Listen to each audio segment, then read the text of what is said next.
भगवान राम के मुख की वंदना। भगवान के राम की मुख की वंदना क्यों? क्योंकि उस मुख की वंदना कर रहे हैं कि रात को राज्याभिषेक होने की सूचना आई और सुबह भोर में ही पता चल रहा है कि 14 वर्ष का वनवास जाना है। तो जब राजा बनने की सूचना मिली तो हंसे नहीं, और जब बन जाने की बात आई तो रोए नहीं। दोनों परिस्थितियों में एक जैसा जिनका मुख है भगवान श्री राम, उनके मुख की वंदना की। अच्छा, कितना भी हम लोगों के बीच में कितना भी कोई पिता का आज्ञाकारी हो, कितना भी आज्ञाकारी हो, अच्छा बाप कह दे कि तुमको 14 साल तक वन में रहना, तो क्या रहेंगे आप? अपने अपनी मन की बात बताओ, रहेंगे आप? हम लोग तो ऐसे संस्कार में पले हैं कि तुरंत बोलेंगे तू घरे में मजा मरबे, हम जंगल जाइए। हम लोग तो यही बोलेंगे तुरंत कि तू यहां गरम गरम रोटी खाओ, मांग मांग के खाई जंगल में। तुरंत बोलेंगे हम लोग। और कुछ मिल जाएगा तो बड़ा हम लोग प्रसन्न होते हैं, और कुछ विपरीतता आ जाए तो हम लोग दुखी हो जाते हैं। 99.99% लड़के अपने बाप को गाली देते हैं विवाह के बाद। अब बोलना, झूठ बोल रहे हो तो बोलना, गाली देते हैं कि नहीं? समय आने पे बाप को गाली भी देते हैं। कब? जब बंटवारे की बात आती है, बाप को गाली देते हैं संपत्ति के लिए।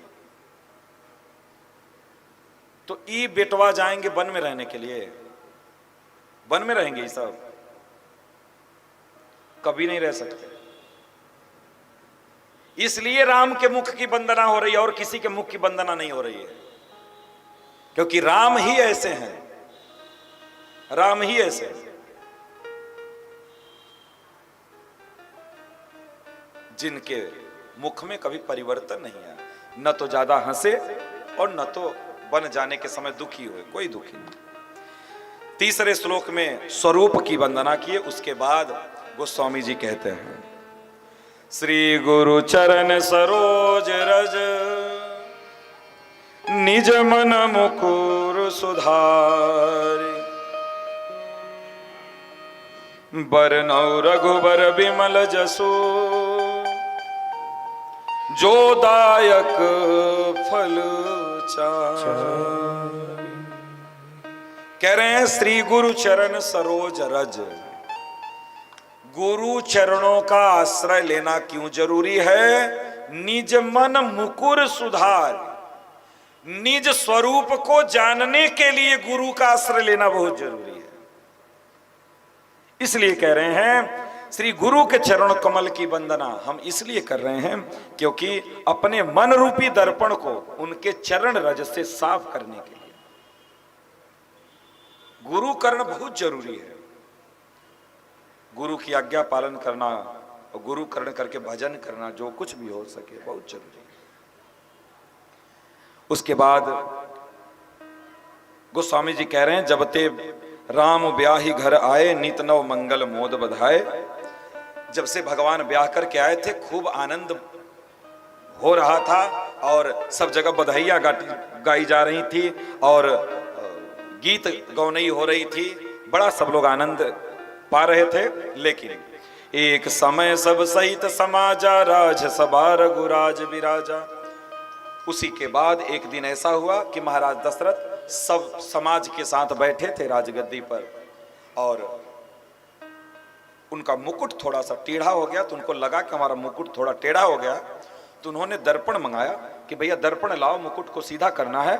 तो जैसे ही दर्पण में देखे तो उनको अपने कान के पास एक बाल पका हुआ दिखाई दिया। उनको लगा कि ये बाल तो पकने लगे, तो अब तो हमारा समय खत्म, अब तो हमको भजन करने जाना चाहिए, राम को राजगद्दी देना चाहिए। अपने गुरुजी के चरणों में निवेदन किए, गुरुजी एक कृपा आप और कर दीजिए। बोले क्या? बोले एक शुभ मुहूर्त निकालिए कि हम बन जाएं और राम को राजगद्दी दें।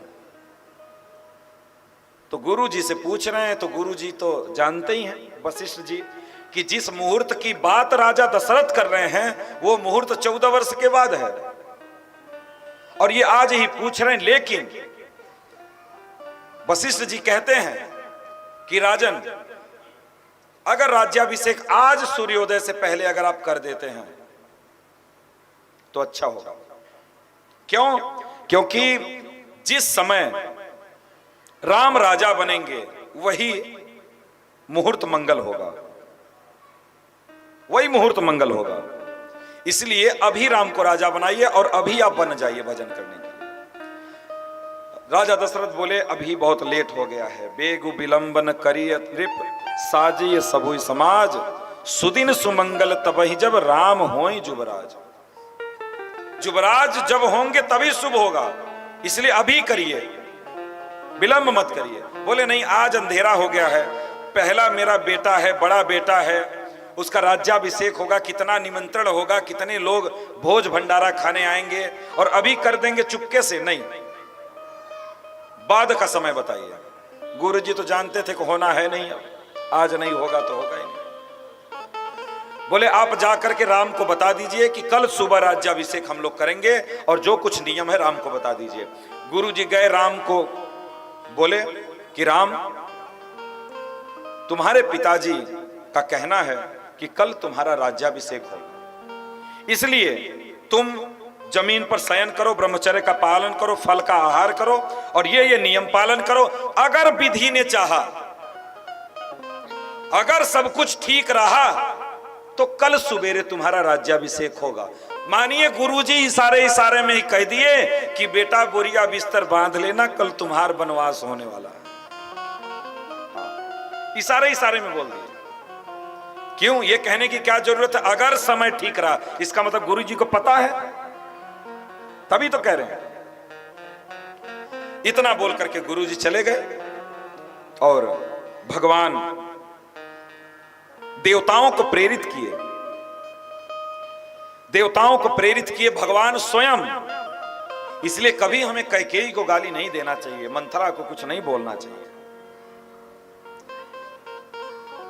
जिनके जीवन में तनिक भी पुण्य होगा वो कैकेयी मां को कभी कुछ नहीं बोलता, क्योंकि ये सब भगवान की लीला है। भगवान देवताओं को प्रेरित किए, देवता गए सरस्वती के पास निवेदन किए, तब सरस्वती आई, मंथरा की मति को पलट करके चली गई, पलट करके चली गई।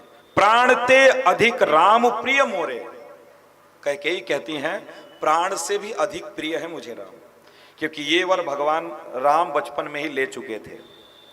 क्योंकि कैकेयी को ही तो मर्यादा पुरुषोत्तम बनाना था राम। कैकेयी के ही ताप से, तपस्या से तो भगवान राम मर्यादा पुरुषोत्तम बने। तब राम जी की इच्छा से, मंथरा के कहने पर, माता कैकेयी ने दशरथ से 2 वर मांगे। क्या वर मांगे? पहला वर, राम के स्थान पर अपने पुत्र भरत के लिए राज सत्ता, पहला वर था।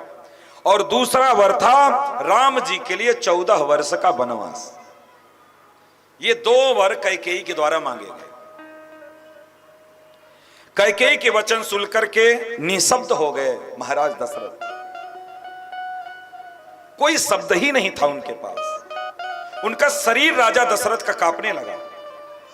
कहते हैं राजा दशरथ, कैकेयी,